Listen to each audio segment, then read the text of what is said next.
Everybody, welcome to Make More Marbles. My name is Brad Hart, and I'm really excited to do a very different type of training today, which I think will be really helpful for business owners out there. It's how to think about business as a system.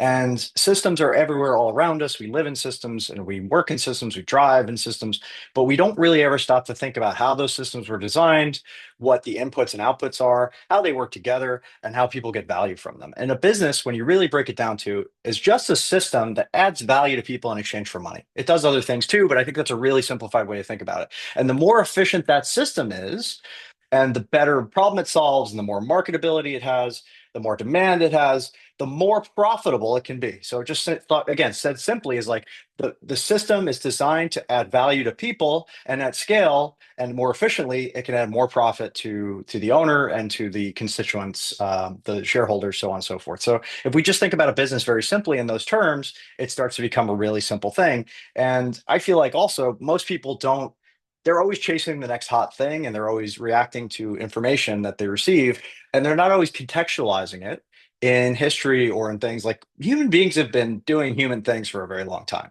right? This isn't our first rodeo. We've been running businesses a long time. We've been adding value for a long time. We've been building empires since the dawn of civilization. And it feels like to me, like we don't use the benefit of everything that we've learned.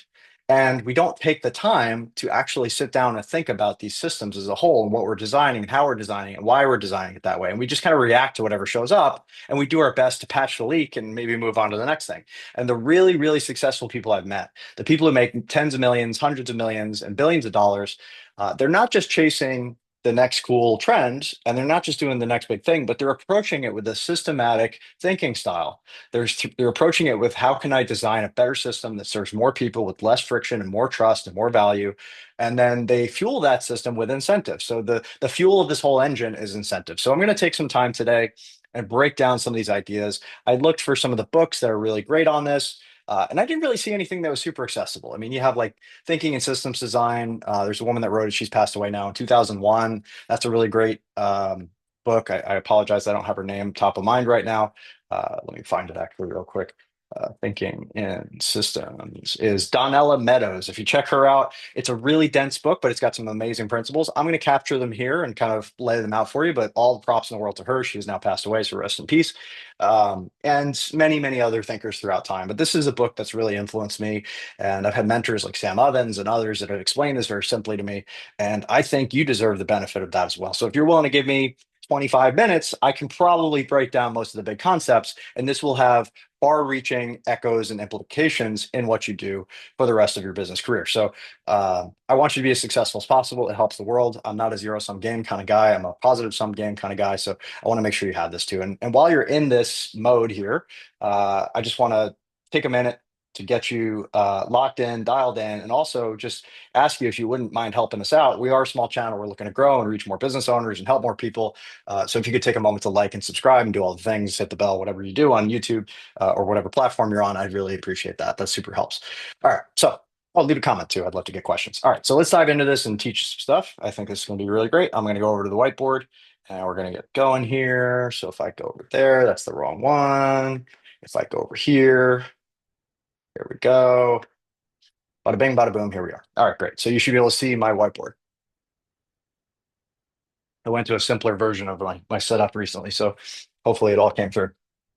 So the very first thing to understand here is that everything is a system. And a very simple way to think about a system is inputs, outputs, the system itself.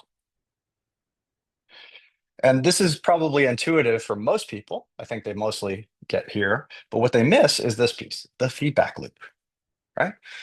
So every time you get an output, you have to consider it in the larger scheme. And what does that do to increase the inputs, right? Or to change the inputs or to qualify the inputs or to make the inputs better? Because there's tons of chaos happening in the universe at all time.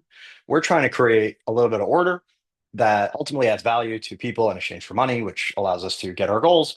And it's all driven by incentives. So if you want to understand how a system works, you got to look at the incentives and if they're aligned or not. Are they perversely aligned? Is there a system issue that's aligned? Like every time people complain about politics or healthcare or this system or that system, we're like, well, look at the incentives, follow the money, right? That's the old saying. And you can work on this at a very small scale. on your own business. And it might make a much bigger effect in the world if you can really figure something out that, there's some rules here. Like if you can create a higher trust system, that's a better system. If you can create a lower friction system, that's a better system. If you can create a system that serves more people, that's a better system. If you can start to combine some of these principles together, where it's like higher trust in the system, less friction in the system, more value added by the system to more people for less money, for less time, attention, and energy. Wow, you've really got something there. So I want you to always keep those things in mind. It's like, how can we have more value? It's not just how can we save people time or make people money? It's like, what are the very specific, tangible, objective things that nobody can really get off the rails on? Because what ends up happening a lot of times is people get in this mode where they forget that everything perceptually is subjective, right? So the value that I get from whatever product or service might be different from the value that somebody else gets from a product or service. I might care about different things about this product or service than others, right? I might value something differently than somebody else. I might not value it at all. I might not be qualified for that product or service. I might not be interested in that product or service based on my values and my goals. So when you think about perception, it's really equal to reality in aggregate. And when you think about subjective perception, it's true for that person. So if somebody tells me they had a bad time or a bad experience, I'm not going to discount that, right? It's true for that person. I'm willing to listen to that. But if it doesn't show up again, I'm not going to redesign the entire system just for that one person's perception. They just weren't a good fit. It wasn't for them. Cool. But if I get 50 people that are like, yo, this is not right, or five, like it's a really high quality service or product, I'm going to maybe take that and make that as a feedback loop and put it into the inputs again and redesign the system to get a better output in the future. So hopefully you're tracking so far. So just very basic things. So we have inputs into the system. The system does something to improve or change or alter whatever was inputted.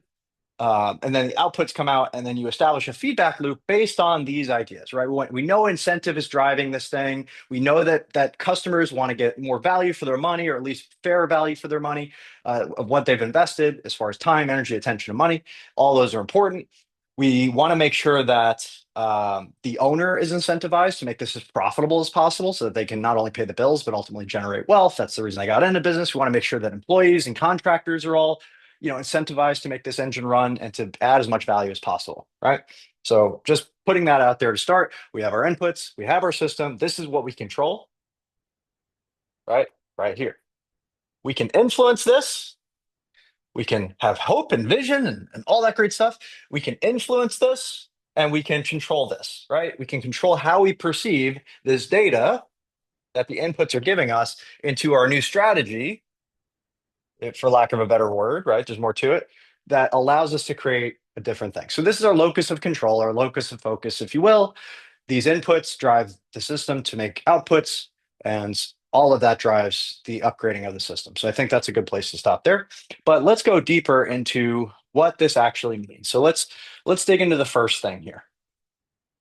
Interconnectedness. And you can skip around if you're like, oh, I've heard this already. There'll be some titles and subtitles below, and you can skip around on the transcript as well. So if you just need one piece, that's fine. I'm not going to be upset or butthurt. I just want you to get the value you need.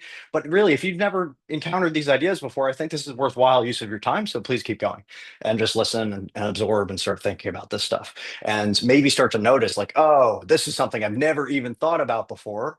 Or this is something I haven't really thought deeply about, or maybe I learned this a long time ago and I haven't utilized it in a while, where I should really take a minute to think about how I'm not allowing this to affect my business in a positive way, or I've forgotten about it or haven't prioritized it so that I can get the value. All right, cool. So interconnectedness would be the first thing. Interconnectedness. So we have our system. Let's just draw it small over here, right? We have our outputs, we have our inputs, and we have our feedback loop, right? And that goes like that, and that goes like that. Okay, cool. All right. So if we zoom out on just the system part, let's think about it very simply as a line.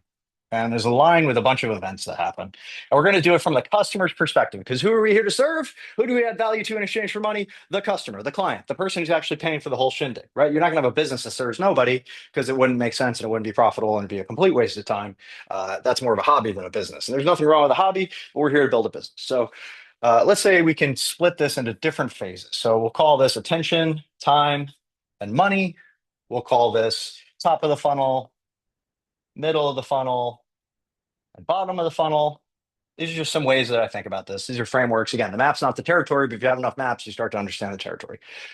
So the first thing somebody sees for your business might be an ad, right? That could be the very first thing. And then they might jump into a lead magnet, and then they might, maybe give you an email first, lead magnet. Maybe they do your $9 products. Maybe they upsell into 197, whatever. They're coming in the middle of the funnel.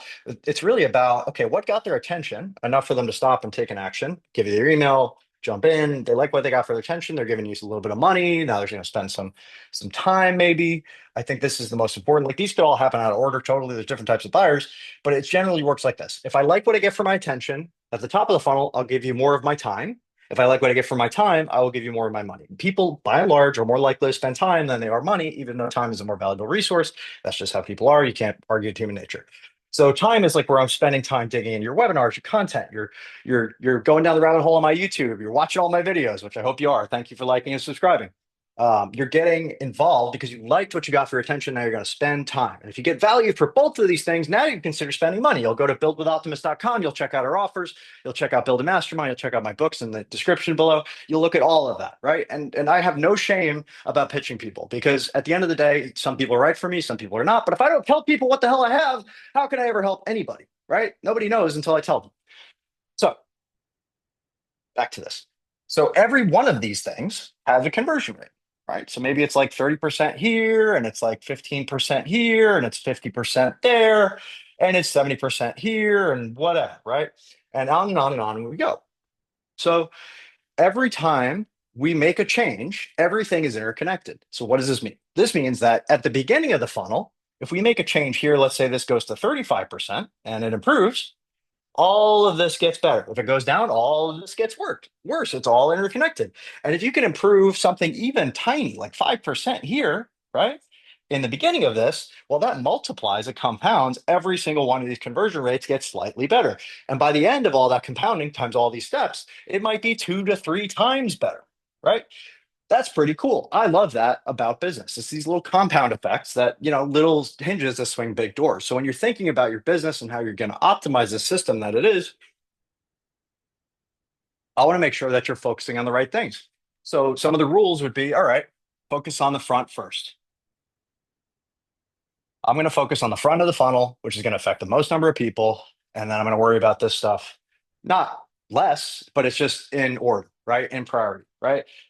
I'm going to make sure my offer's great and all those great things. But like once all that's done, this is where people stop. They're like, I got a great offer and I'm getting referrals and I'm getting great case studies and testimonials. But then they stop thinking about the front of the funnel. Like, how is everybody else in the world that hasn't become your customer yet perceiving what they're seeing? How are you sorting them? How are you meeting their questions? And how are you entering the conversation going on in their head? And you need to take this data, right? These outputs, and you need to move them to the front of the funnel to create better inputs. I have to take this market research. I have to take these case studies, these testimonials, these stories, these objections, all these bits. I have to bring them forward so that the people coming in have a better understanding of what the heck it is I'm doing.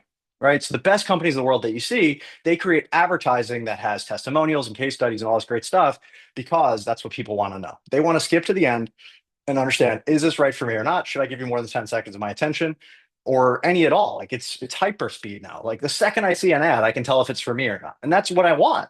Right. And I think that's a great ad. If I can't tell in 5, 10 seconds, I'm out. And if it's not for me in 5, 10 seconds, I'm out. And that actually is rewarded by a lot of these platforms. So like a YouTube ad, I don't know if it's still like this, but for the beginning of YouTube, they said, well, TV commercials 30 seconds. Let's give you the first 30 seconds free, meaning they don't even count it as a view against your ad spend until they watch 30 seconds. That's the craziest deal I've ever heard of, right? So you get a full TV commercial before they even have to pay. And if you can't decide as the customer in that first 30 seconds, and if you can't communicate as the advertiser in that first 30 seconds, who it's for, who it's not for, why it's going to help them or not, that should be your ultimate focus, right? Is that first little bit of time. Just get to the point, damn it. So how did I start this video? I said, hey, business owners, that's who I serve. Uh, how do you think about your business? Here's a new way to think about it. Is that valuable? Cool. Let's watch a little further. Let's go a little bit down. So here's another cool distinction I teach all my clients. Everything that you can eliminate from this, and nobody gets this right, so I'm just going to go right to it, but I think it's a really cool distinction. Every time you can eliminate a step, what happens to the conversion rate? Well, it's not 10% anymore. It's not 5%. It's not whatever it was before. It actually becomes 100% because essentially you've removed a step.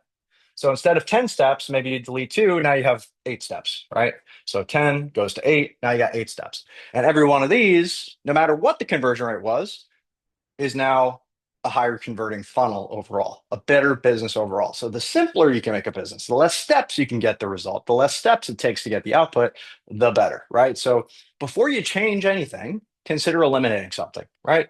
So here's a great example. I learned this from Tim Ferriss. And yes, I've spent time with Tim and it's been many years, but I learned a lot of great stuff from him. And he basically gave me this framework. He calls it deal. I call it lead because leaders eat last. It's eliminate first, automate second. It's delegate third, and then it's liberate. Right. So the lead framework, slightly out of order, is eliminate, automate, delegate, liberate. Eliminate simply means get rid of it. If it doesn't scale, if it doesn't help, if it's not adding value, if it just doesn't need to be there, you don't want to scale in an efficient process. You want to delete anything inefficient. So, this might not happen first, but like once you have sort of a very rough system, you're going to first say, what can we get rid of?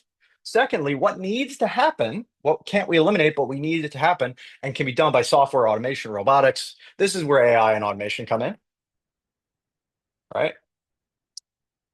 Then, okay, it still needs to be here. We check this box. Software can't do it. It still needs to happen. Software can't do it. I need to delegate it to a human, right? This is where the humans come in. And ideally, you have automation and AI to support them. And then finally, you liberate yourself in the system. The system keeps going. It's keep driven by incentive. That's the fuel. It's worth it for the people who need to manage it and make sure it happens, to make it happen. The software all works. There's no breaking. You only step back into the system if there's an issue, if you have to reinstall something or if you have to rethink something. So this is the basic framework by which I do all of this. And thank you, Tim, for that. So that's the one thing. We talked about feedback loops. We talked about interconnectedness. I want to make sure you have really practical, tactical strategies to go and do that. So I'll give you an example. In my business, I used to do onboarding really haphazardly, right? And I had a client where it just fell off the rails, and I worked so hard to get this client. They hated the onboarding process, and they refunded. And this is super early in my career. It really devastated me, and I was like, I'm never going to let that happen again. So instead, I made a better system. I said, hey, listen, every time somebody gets onboarded, we're going to take the money. We're going to contract. And the second that contract is signed, we're going to make sure they get everything they could possibly need. They're going to get the full kit and caboodle. We're going to go through a checklist. We're going to send them stuff in the mail. We're going to send them a nice thank you note. Like everything that needs to happen is going to happen. And later, I had Andrew Cruzy join as a client. He literally got to my onboarding, and he was so blown away by that. He started building systems in his entire business and exploded, right? And he started digging into Sam Ovens and more of the stuff that I've looked at, and like really changed his whole life. So like this literally transforms. He ended up selling that business for over $1 million and doing really well with it, making millions and millions and millions and having great clients. So like this really transforms businesses, and there's no limit. There's no cap to how big you can go if you have the right system in place, right? ChatGPT went from 0 to 100 million users in like 3 months. I think it might have been 2 months. It was like some absurd amount of time, right? Because what did they do? They created something that was very applicable, highly applicable to many people. It solved a lot of different types of problems. Everybody wanted it, demands. It was easy to multiply, right? It scaled. It was, they were the sole provider at first. I mean, like you think about trust, it had high trust, low friction.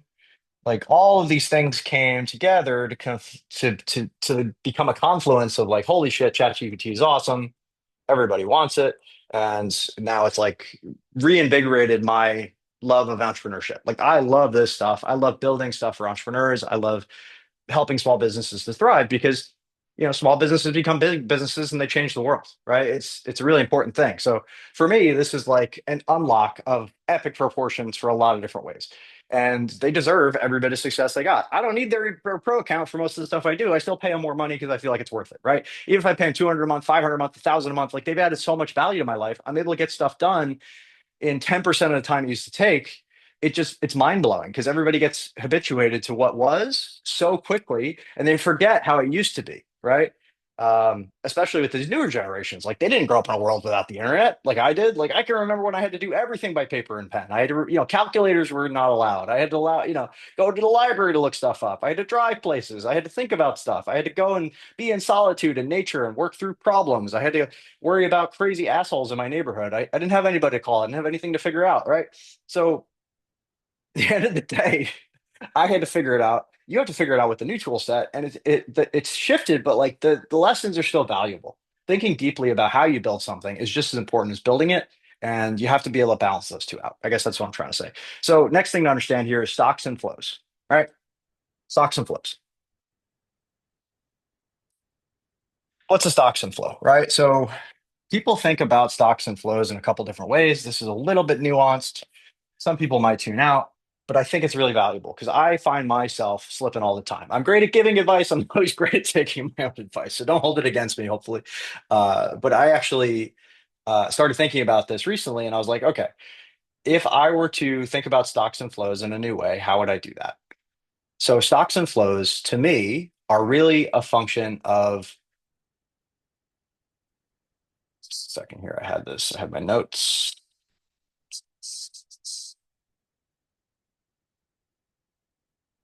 Percentage system. Here we go.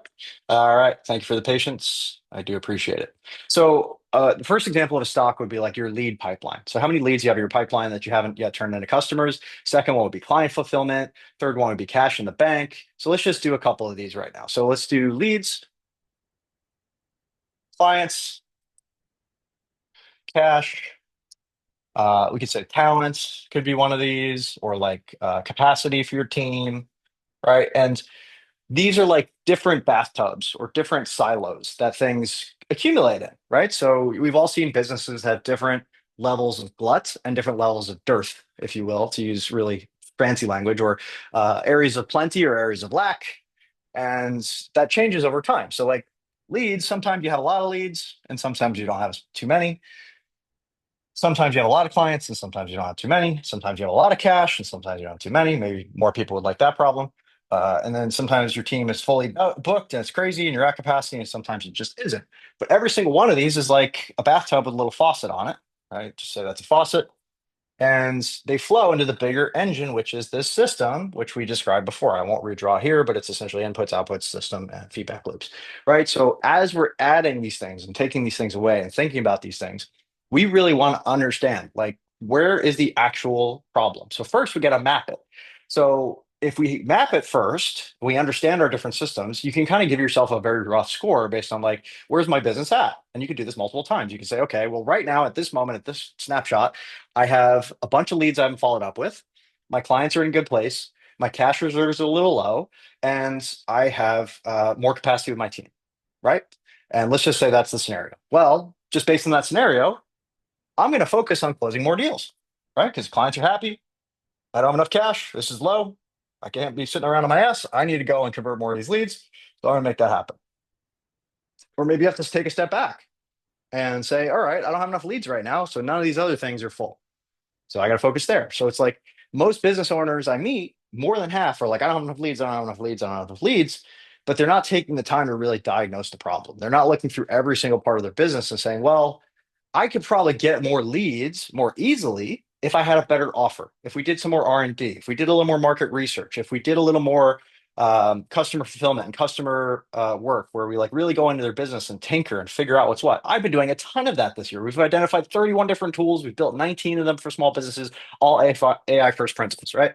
I've been taking my eye off the ball on lead gen, even though I'm still doing it. I'm trying to keep it moving, but I'm not like really focused there. I haven't done a big launch. I haven't done any of that stuff. And I'm just trying to like hit a lot of base hits and keep the cash coming so that I can build something that's going to be insane, right? I want to build a ton of talent and capacity, better products. That could be another bucket, right?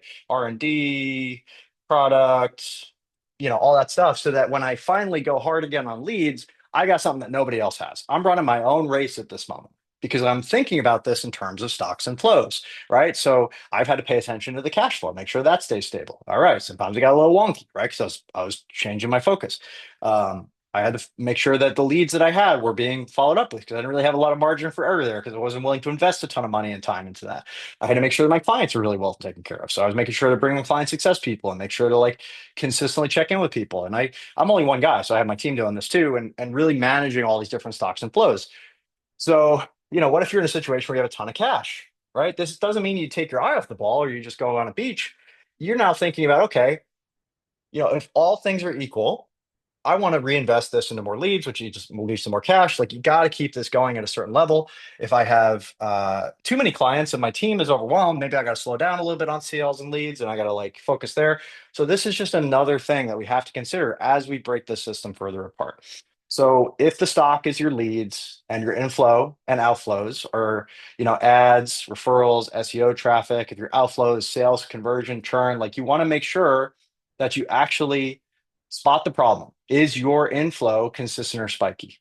Is your outflow faster than your inflow? Because you don't want to have a leaky bucket where people are coming in and going right back out again. They're not happy. Is the stock too low or too high for your goals? Is there demand for what I'm selling? Is it even the thing I should be selling? Is it the thing that people actually want? Right? All of these things need to be considered when designing a great system. And then another thing to consider is like, what's the delay? What's the delay? And so I make a change, right? I go and I get more leads. That's not going to necessarily just become clients. We got 200 more leads this month for a specific book launch that we did. And we like the price of the leads, we like this, but now we know like we're gonna have to wait a little while before this becomes a client and cash and all this other stuff. So basically, when you make a change, allow the change to take effect and plan ahead because it could take a quarter, it could take a year before you really start to see the effects. Hopefully, it's you have really tight cycles in your business, but that's not always the case. So just be patient. All right, don't freak out. So let's say I need more leads. I could use OmniSocial. I could use ads. You can check out omnisocial.com/watch. There's a lot of stuff going on there. We help you with SEO. We help you with getting your message in front of more people. We can put you on every single platform, every single day, in every single method, every single format. Like that's what we do there. And really, if you see your business as a series of these bathtubs with faucets and drains, you can finally control it instead of just reacting to the water level. Does that make sense? So, like, you're not always freaking out every time the leads are low. You're not always freaking out every time the cash is low. You're just saying, oh, well, where in the system do we not have enough stock or we're not tapping into that stock that we already have? You would be shocked how many times I talk to somebody and they're like, are you reselling your clients? No? Okay, we'll start doing that. Start draining that, right? Are you actually following up with the leads you have? Do you realize how many leads you actually have? No. Are you creating enough content to generate these leads? Are you running enough traffic to generate these leads? Are you paying enough money to generate these leads? Right? Is your team overworked? Do you have the right team? Do they have consistent quality? Like where are these levels? So instead of just reacting to these fires that are showing up every single time, what are you actually doing to make it better? What are you actually doing to make sure the problem doesn't show up in the first place? All right. So let's go to the next little thing here.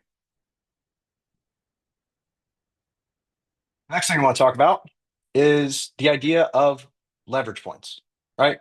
Finding the right gear to fix in the machine. This is the hardest part for sure, right? If you don't know what piece is broken and what piece is a high priority to fix, you're going to have a real problem. So we go back to our original analogy here. We ran our lead framework and we realized, okay, so there's stuff that doesn't know to be here. We eliminated some stuff. We automated some stuff. Now this stuff is delegated. There's high touch here. We'll delegate here. Now all this thing is pretty well working. Then we put a lot more throughput through the system, right? We maximize the throughput, which is another way to say like we increase inputs to create more outputs, right? Now something breaks. How do we know what breaks? Well, maybe we don't measure. how much we should measure. Maybe we're not reporting at the rate we should report. So this is a very important thing to remember. I'm going to give you a quote. I want you to write it down. What gets measured gets managed. What gets reported improves, and what gets measured and managed and reported improves exponentially, right? What gets measured and reported improves exponentially. Because if everybody in your team is on the same page with actually what is, and everybody's incentivized properly based on what they need, right? It's all subjective at the end of the day. You're going to have a much better time at figuring out the problems in your business because people are going to stand up and tell you. And as a business owner, you need to get really good at figuring out all the parts of your business so that you know when something seems right and something seems off, and when the data lines up and when it doesn't, when you're in KPI and when you're not. It's just a really simple way to understand your very specific numbers for your business. Maybe there's five or less that you actually really need to pay attention to. And the second something's off, you see that, you look at your 3 to 5 numbers, you see that KPI is off, you can dig in and find out what's wrong, right? And that becomes a leverage point. You get to fix that, you get to create it. And on the other side, it's not just about managing downside and risk. When you find something that's really working, holy shit, do you need to go bigger, right? Every time I tell people, like, when you get $1 coming in and like more than $5 is coming out, holy moly, you need to go times 1,000. You need to get as much money through that system as possible, as much throughput through that system as possible in the quickest amount of time, because that's a leverageable event. Those happen 5 times maybe in your entire career. That is the time to go all in, right? And the only time you slow down is when you get diminishing returns. The only time you slow down is when something shifts.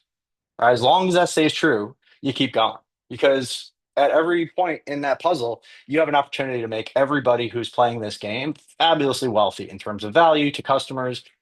They get wealthier in terms of your employees, in terms of yourself, and that gives you more resources, ideally profit, to then reinvest into whatever your next venture is. So I'd rather have you not just limp along to the finish line and get through the race, but like dominate, crush whenever you possibly can, and take everything that you have, put it all on the field, and take everything home with you, all the accolades, and really recreate the game. Not everybody's going to get 100 million new subscribers in 3 months, but whatever the version of that is for you, you don't need that much success. You just need to go all in on the opportunity set in front of you. And if it's the wrong opportunity set, if you're a level 10 entrepreneur in a level 2 boat, you're trying to in a level 2 system or engine, maybe consider upgrading the system, upgrade the opportunity, upgrade the mission, right? Because you can get to China in a rowboat, but there are private jets. I'm just saying. All right. So let's clear this out. So that's really the importance of leverage points. We talked about delays, boundaries. Now, boundaries really relate to why systems break, where you don't define where they start and stop. So when things get too big,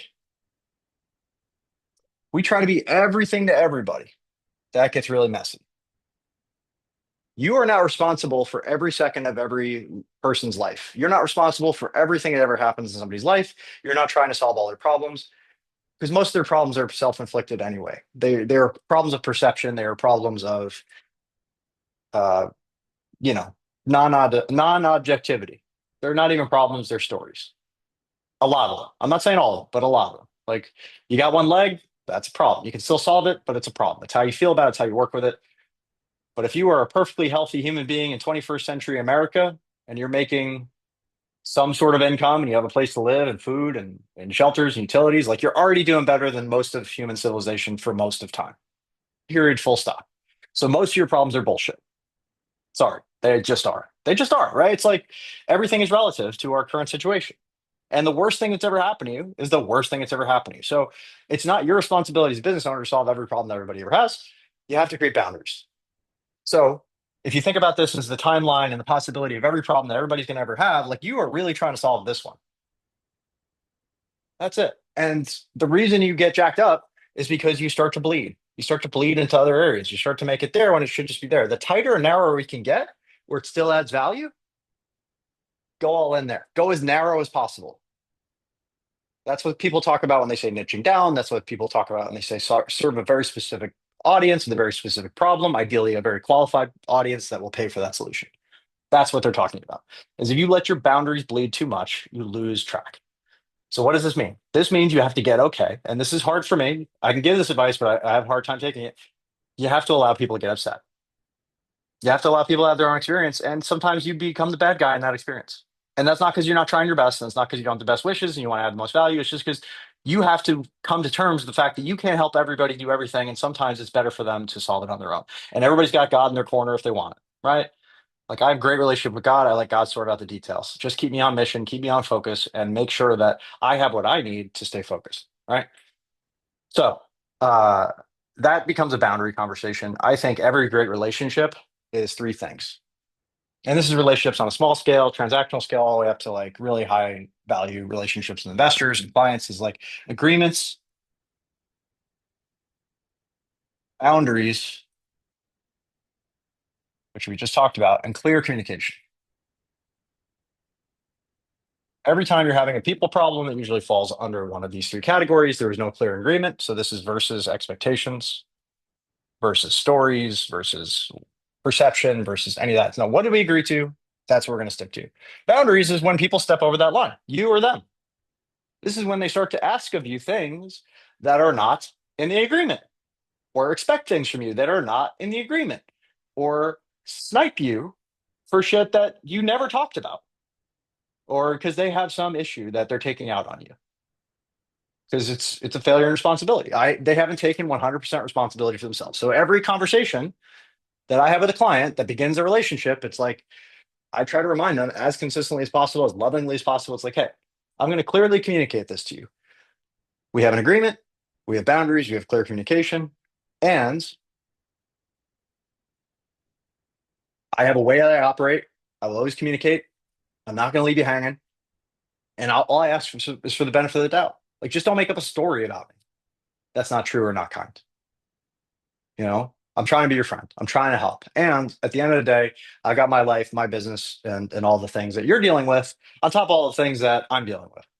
And they're similar to the ones in your life. And I'm sure that if you were just to come into my life and look at my problems and we put them all in a circle and everybody else who we deal with is like, we'd all want our own problems back. We're all here to do a specific thing. So try not to lose sight of that we're all humans doing our best. And it's empathetic. And the more we can really hash this out ahead of time and really notice when people are like, hey, I need this, but that's not what we agreed to. We call it out right then and there. So there's no like friction on either side. It just becomes a lot easier. So agreements, what do we agree to? Let's get it in writing so it's not hallucinated later. Boundaries, what does that actually mean? How do we separate professional and personal? And I work with a lot of my friends. It's kind of a running joke. It's like if you're my friend, I'm going to pitch you at some point because yeah, that's another level of friendship to me. It's like, yeah, we're exchanging value. It's not just a fly by night thing. Like if I truly want to help you, you need to pay attention and to get the value. That's it. That's like how I work, right? I can't give you a ton of value for free forever and expect that you're going to get what you need out of it because I can't pay attention enough to things that aren't paying me to really give you everything I've got all the time. It's not sustainable, right? I need to have boundaries in my own life. And same on you, right? It's like, and this typically becomes a mismatch when people don't value their time as much as they should. And I'm going to clearly communicate in a transparent and ethical way as much as I possibly can. Does that mean I'm not going to influence and persuade you to drag you kicking and screaming into your greatness? No, it doesn't mean that. I'm still going to do that because I think that helps you. And it's a collaboration, right? It's like you need to show up 100%. I need to show up 100%. You need to take responsibility 100% for you. I need to take 100% responsibility for me. What I can control, what versus what you can control, versus what can't we control is the third thing that now we can turn our energy on that instead of fighting with each other, right? And let's influence that together. Okay, so I think that's a good diatribe. Thank you for coming to my TED Talk. We got two more quick ones. Really one. I'm just going to stick to this and we'll wrap it here. Systems goals versus part goals. So we had KPIs for the whole business. Now let's kind of break this down into a little bit more project based. So just systems goals versus part goals.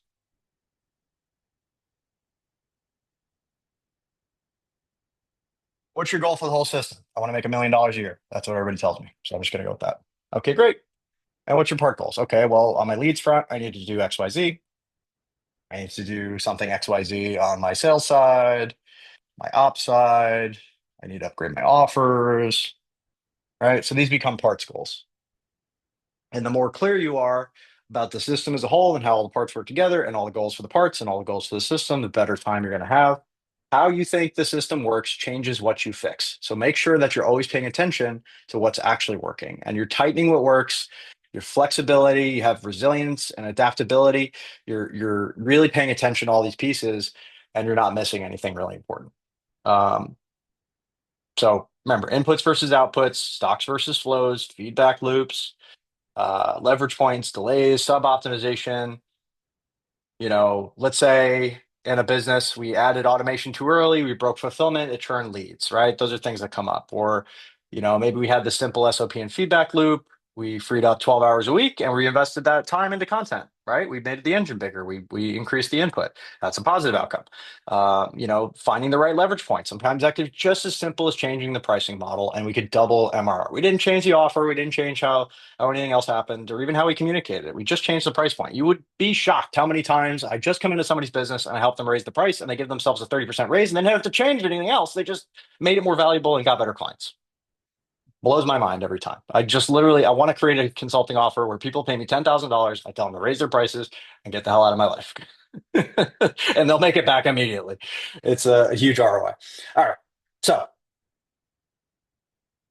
thank you. Thank you for being here. Thank you for being an entrepreneur. Thank you for fighting the good fight and trying to make the world better for more people. Again, start to think about systems in terms of leverage, start to think about systems in terms of incentive, and I think you'll do way better.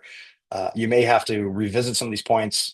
If you check out Thinking in Systems, I think it's a really worthwhile read if you can get through it. It's not for everybody, it's a little bit dense. But it's still a great book, and you can take a lot of these lessons forward and make yourself a better business. The stocks and flows one is one I have to come back to again and again and again. What am I actually working towards versus what am I just maintaining versus what are my systems goals versus my part goals, and making sure that I'm actually doing the things in the right order. So I hope you've enjoyed this video. Like and subscribe. Check us out at the links below, and I will see you next week. Happy Monday. All right, take care now.